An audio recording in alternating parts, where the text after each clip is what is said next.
Genesis 37. And we'll call this the explanation of premeditation. Genesis 37, verse 20. He says, "Come now, therefore, and let us slay him." They want to kill him. "And cast him into some pit. And," here's what we need to pay attention to, "and we will say, some evil beast hath devoured him. And we shall see what will become of his dreams." Okay, they've cooked him up a plan here. The problem is that not only is Joseph the favorite son, but now he's making claims that he's favored by God above all the family. Now, that attracts the wrong kind of attention. Nobody likes attention drawn to their inferiorities. None of us do. But guess what? That's what the Bible does. It does. When you read it, it points its finger right at you and says, "Hey, I'm talking about you. And here's how you fix it. And this is what you need to do." Well, Joseph is in this position. He's been probably not realizing he's doing it, but he's been all excited about these dreams he's having. "Hey, I'm number one. Y'all are all going to come ask me for help. And who do you think you are? You're the baby of the family." So no wonder he's the outcast. This premeditated falsehood the brothers have cooked up. They've agreed to come up with a plan to get rid of him. And they're going to do it. They've already decided to. But in their process, they reveal some things. Notice our verse. He says, "We will say." Okay, there's no honor among thieves. They've got to tell everybody what to say.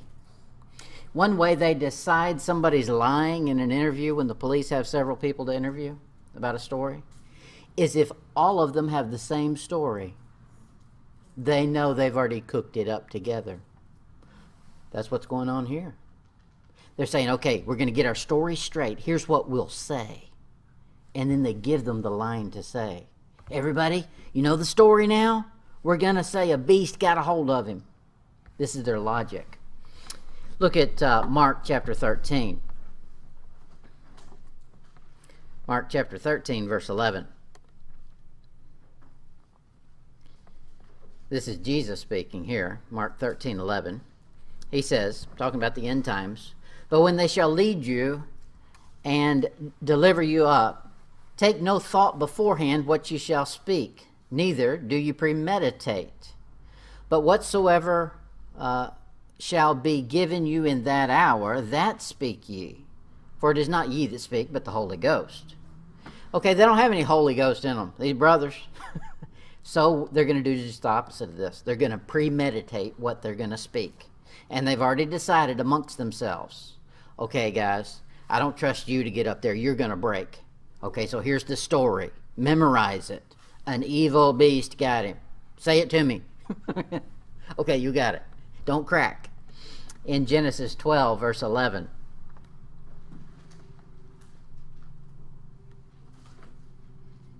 Genesis 12, verse 11. This is Abraham. They knew this premeditated plan doesn't work out. They've already seen it in their own history. Genesis 12, verse 11. "And it came to pass, when he was come near to enter into Egypt, that he said to Sarah his wife, Behold now, I know thou art a fair woman to look upon." Not beautiful, but fair. Okay, you're all right. That meant beautiful. "Therefore it shall come to pass, when the Egyptians shall see thee, that they shall say, This is his wife. And they will kill me, but they'll save thee alive. So say, I pray thee, that thou art my sister, that it may be well with me for thy sake, and my soul shall live because of thee." Okay, so he's told her to lie. Now, of course, it's a half lie because she's literally his half-sister. But the fact is, she held a greater title than sister, and that was wife. So she should have said, we're husband and wife. But he wanted her to lie. He premeditated. Okay, I'm imagining this is what I see going to happen in the future. Same thing the boys did. They said, when we get home, Dad's going to want a reason why we found this. Let's go ahead and tell him all the details. So we'll make up some details. Genesis chapter 20, verse 2.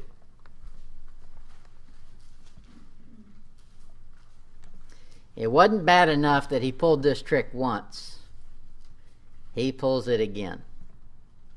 And Abraham said of Sarah, his wife, she's my sister.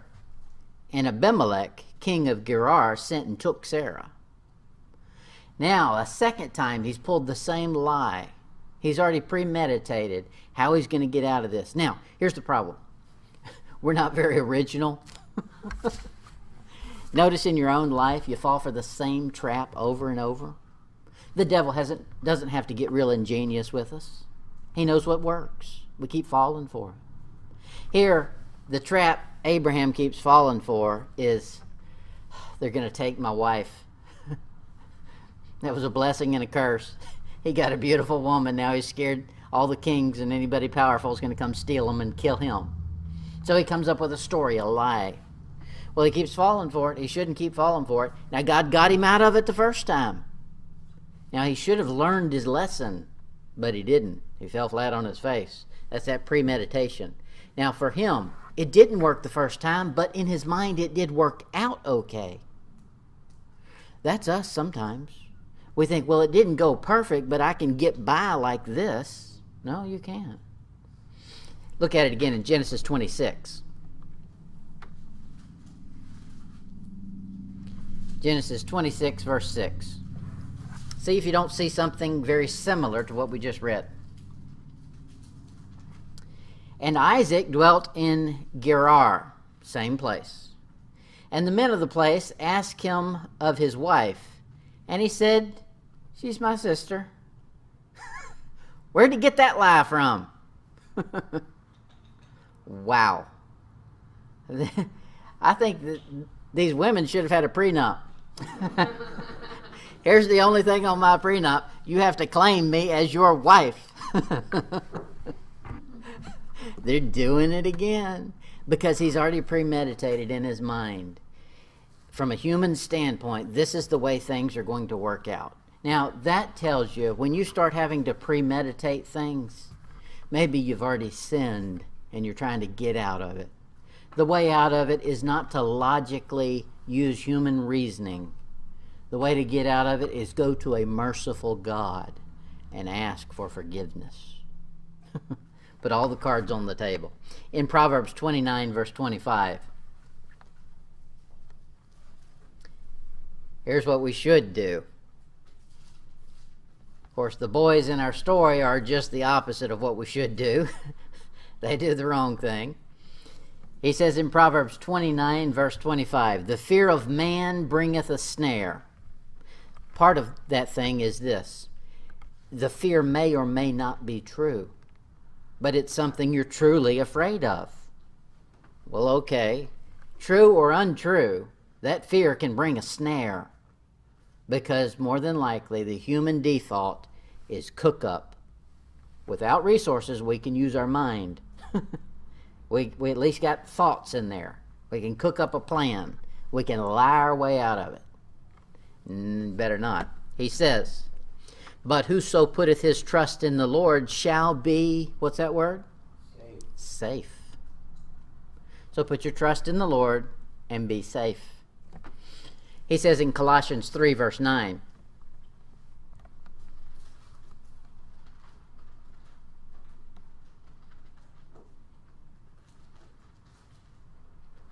Colossians 3, verse 9. He says, lie not one to another, seeing that you have put off the old man with his deeds. He said, you're not a lost person. Don't act like it. Lost people are liars because they're like their father, the devil, who's a liar from the beginning. Okay, so don't lie. Don't lie.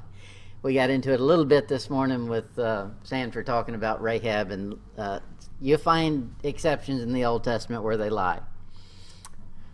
I say this, without trying to figure out what could have been. That's where you start getting off into gray area, when you start trying to imagine, well, if this had happened, then this, and this might, you can't say for sure. However, based on what I know of the Bible, I don't see anywhere that lying is acceptable. So I'm not going to give the Hebrew midwives or Rahab or any of them a pass for lying. I think they should have told the truth, and God would have found a way to protect them. I think that they were in extreme circumstances. Mm-hmm. They were like the deer in headlights, and we're like, what do we do? Mm-hmm. Yep. What you do is you tell the truth, and you trust in the Lord for safety. You fall on Him for mercy. In 1 Kings 14, verse 2. 1 Kings 14, verse 2.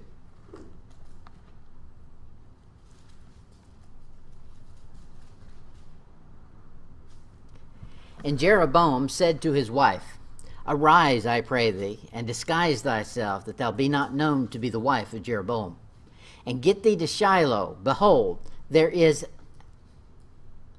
Ahijah, the prophet, which told me that I should be king over this people. So she puts on the disguise. She goes to Ahijah, and his eyes are failing him, and he says, Come on in, thou wife of Jeroboam. He's premeditated this whole plan. In fact, he's invented a disguise. This woman should be able to fool him, he's thinking. But you don't fool God. Lying and scheming and premeditating things doesn't work with God.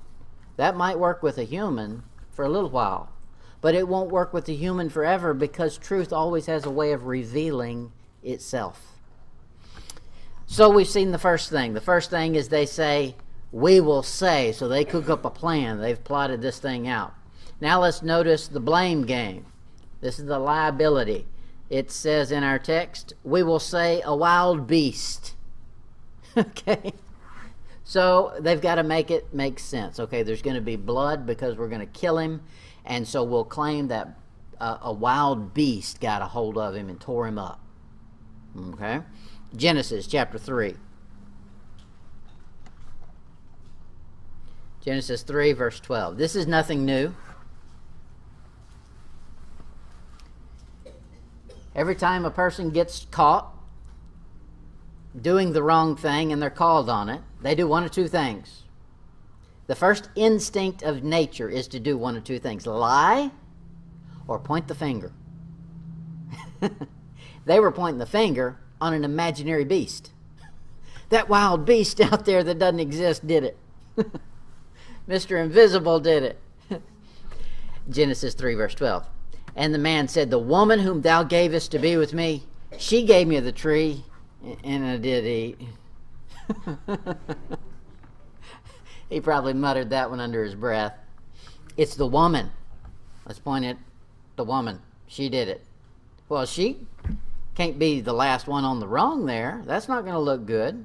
And the Lord said unto the woman, What is this thou hast done? Are you responsible for all this? And the woman said, The serpent, the wild beast, he beguiled me, and I did eat. Everybody's got somebody to blame. That finger will point quick. The wild beast. Somebody else is liable for all of our mistakes. The devil will make sure that you have a reason to point the finger. He'll find you somebody that you can point at. That's not the answer.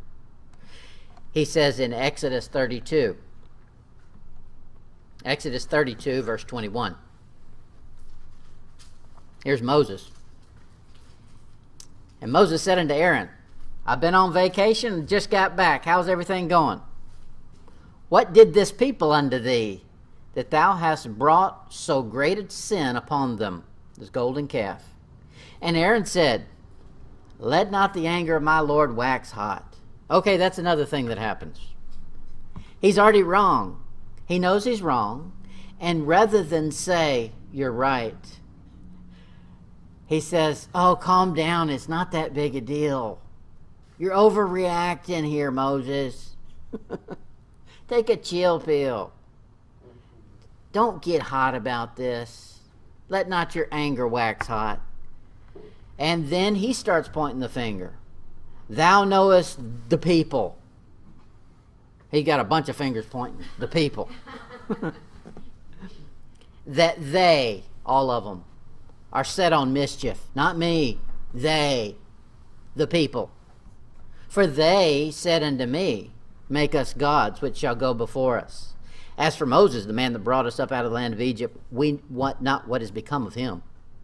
And I said unto them, why did he admit all this after... He finally admits to the fact, although he's trying his best to camouflage it. Whosoever hath any gold, let him break it off. So they gave it me, and I cast it in the fire. And there came out this calf. Just walked out. Wow. Okay, there he is. He's pointed the finger, and now he's cooked up a good story. Same thing the brothers did. Same thing we'll do. You know, God will tell us, hey, you need to do this, or you didn't do this, and you should have done this. And our mind will do the very same stories. Well, it wasn't my fault. You know, I had too much to do that day. I just wasn't time. I just wasn't feeling it. I wasn't, you know, I was out of my mind, tired, and I couldn't read your word. You know, I read Facebook for 30 hours. I couldn't get any Bible in. Okay, so we'll pull the same stunt.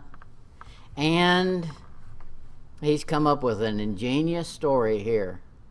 I just threw all that in the fire to burn it and get rid of it, and a calf walked out. It was supernatural. Well, then we'll get in that charismatic. It was meant to be. He's a charismatic now. I just threw it in the fire and out popped that calf. Must be a god. That's what brought you out of Egypt. We've never seen it before, but it brought you out. Wow. But we'll be just as insane in 2 Kings 21. God's mad because of Manasseh. 2 Kings 21. He says, neither will I make the feet of Israel move any more out of the land which I gave their fathers, only if they will observe to do according to all that I have commanded them, and according to all that my servant Moses commanded them.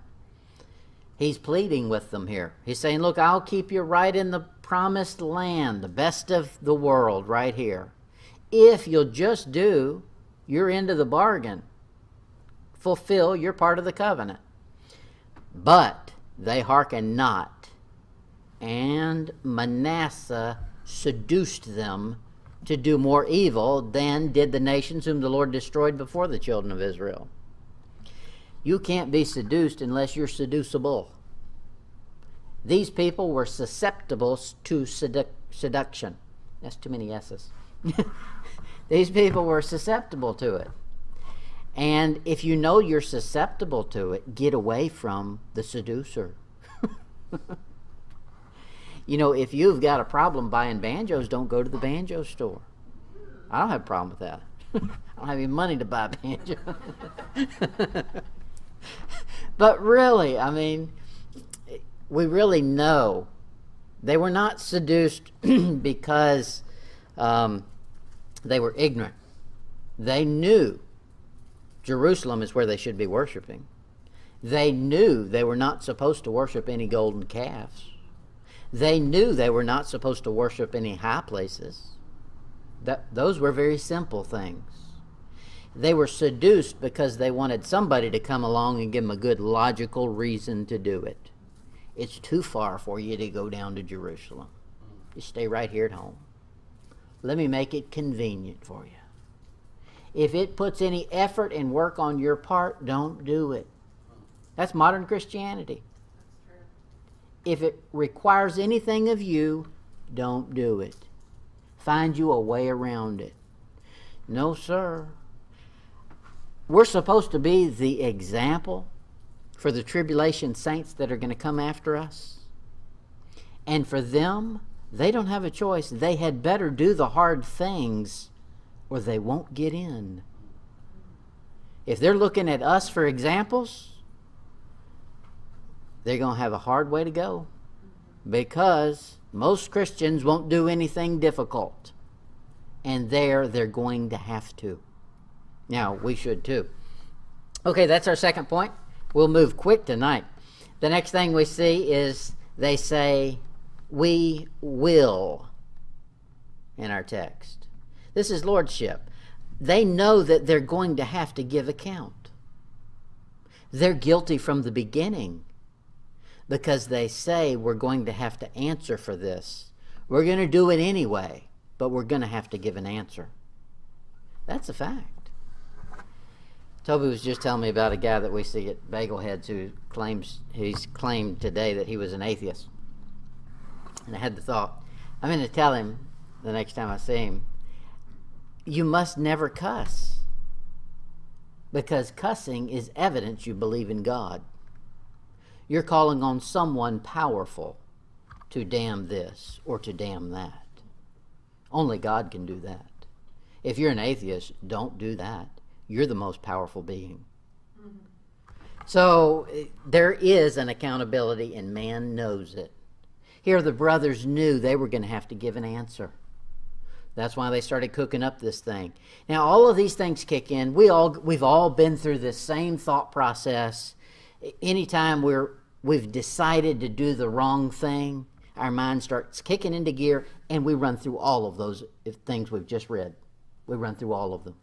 Because we already know there's a very good chance I'm going to have to answer for this. I used to tell my kids, when they'd do something wrong, I'd tell them, what did you think I was going to say when I found out about this?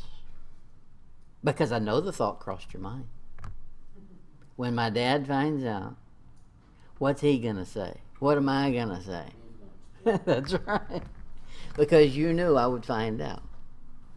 Okay, man is the same way. We have to give account before God, and we know it. In Matthew 12, verse 36, Jesus speaks. Matthew 12, 36. He says this, but I say unto you that every idle word that man shall speak, they shall give account thereof in the day of judgment. God himself says every word that is idle. You know, idols are bad. Now he's talking about without purpose, a word without purpose. That's a very strong language. He didn't say for every foolish word man's going to give account. He said for every idle word. Words that have no meaning. They have no point, like curse words. They have no point in the sentence. If you took the actual meaning of the word, it would not fit in the sentence. It's an idle word. Christian curse words. Shoot. You don't mean to shoot something. It's an idle word. God says there, every man is going to stand before me one day, and I've got recorded every word that had no purpose that they said. Wow. That's not me making this up. This is Bible. Ecclesiastes 12. Ecclesiastes 12, verse 14.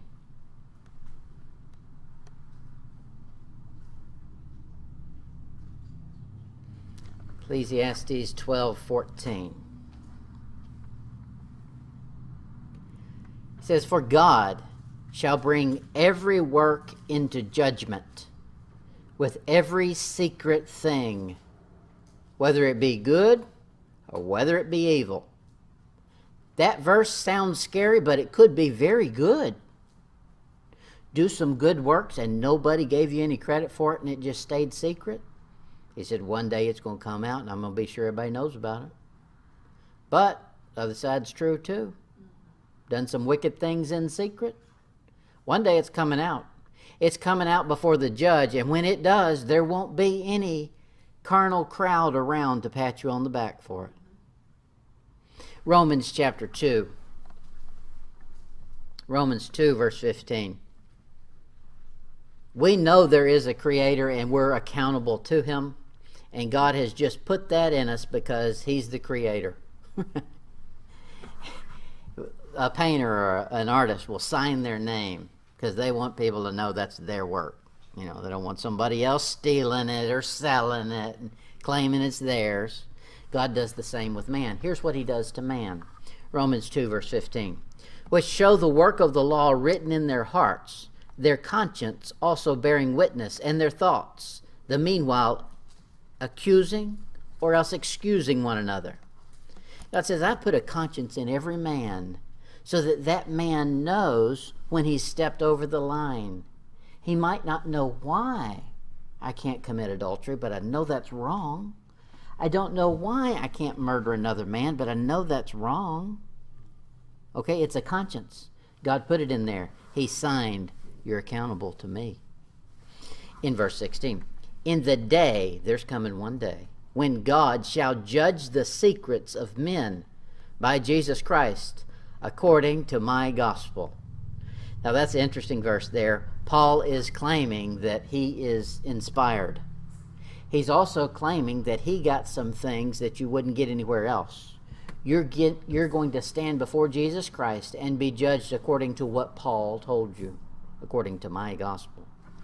Jude chapter 1, or any other chapter you find. Jude verse 14. This is the oldest message known to man. Man is accountable to God. Jude verse 14. And Enoch also, the seventh from Adam, prophesied of these, saying, Behold, the Lord cometh with 10,000 of his saints. Why? To throw apart? No. To execute judgment upon all, and to convince all that are ungodly among them of all their ungodly deeds which they have ungodly committed, and of all of their hard speeches which ungodly sinners have spoken against him. The fact of the matter is, we're going to be judged by God, and he's going to judge you for anything that's not God-like. Anything that's not godly, we get judged on. So as Christians, we should strive to be just like God. Be godly. Godly. I don't mean become God. I mean you should be godly. Hosea chapter 4. Hosea chapter 4. Hosea 4 verse 6.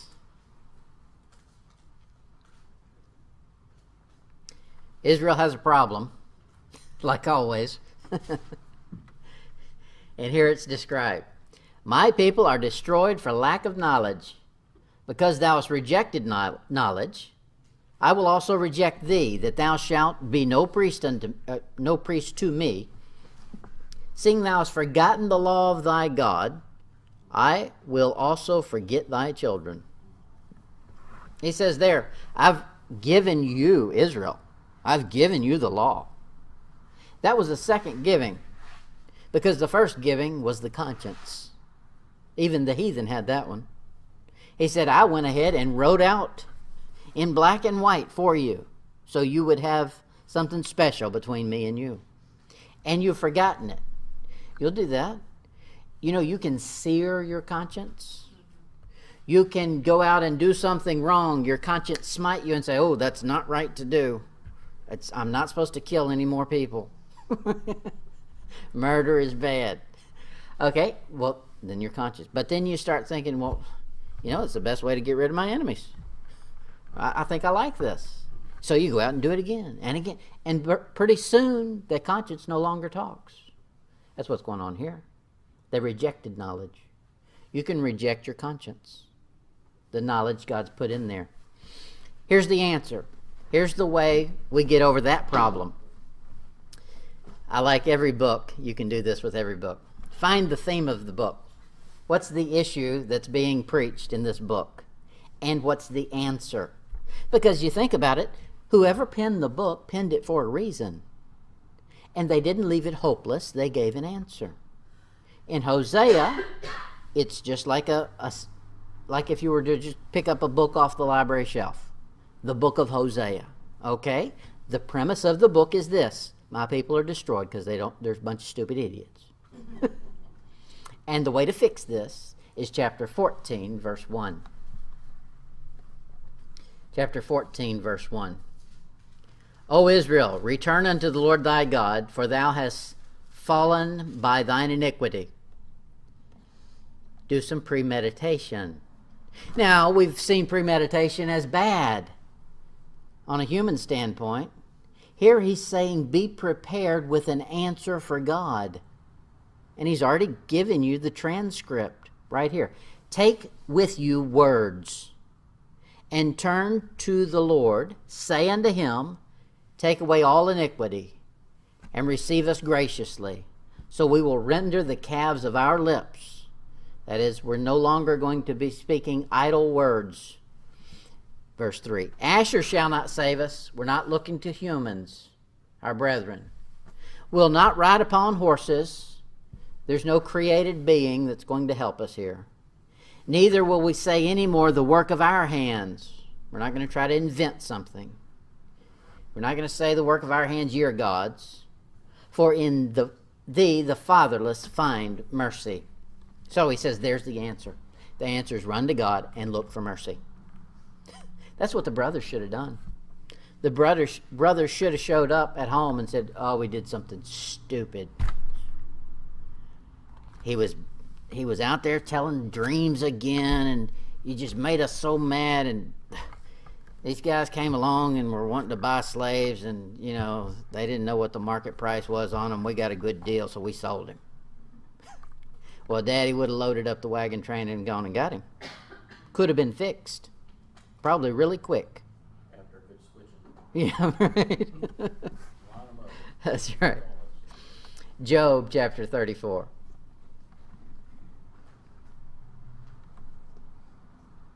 Job 34 verse 31.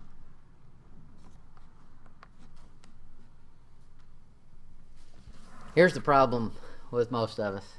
We recognize when God's punished us.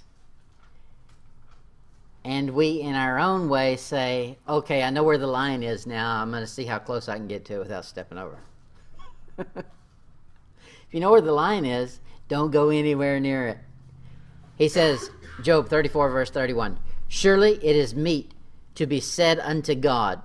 Here's something you can premeditate. This is a transcript he's put in here. This is something you can say. I have borne chastisement. I will not offend anymore. We could all memorize that. That's a good thing to remember. He says this is a proper answer to God. And it's already premeditated. It's already prescribed. Verse 32. That which I see not, teach thou me. Look, I don't have all the answers down here, and I don't understand all this stuff. If you would, tell me ahead of time that I'm about to do something wrong. And this is the rest of the verse. If I have done iniquity, I will do no more. That's somebody who's dedicated to truth. And really, the brothers had failed. After Joseph is sold, I mean, he's sold. There's no returns, no refunds. He's not on layaway. This is not Walmart. You can't bring it back 4 years later. So what they should have done, they should have gone home and said, we're sorry. We've done iniquity. I fall on your mercy, Dad. Help me. And he would have taken care of it. We do the same thing with God. We can't do that. Ephesians chapter 1.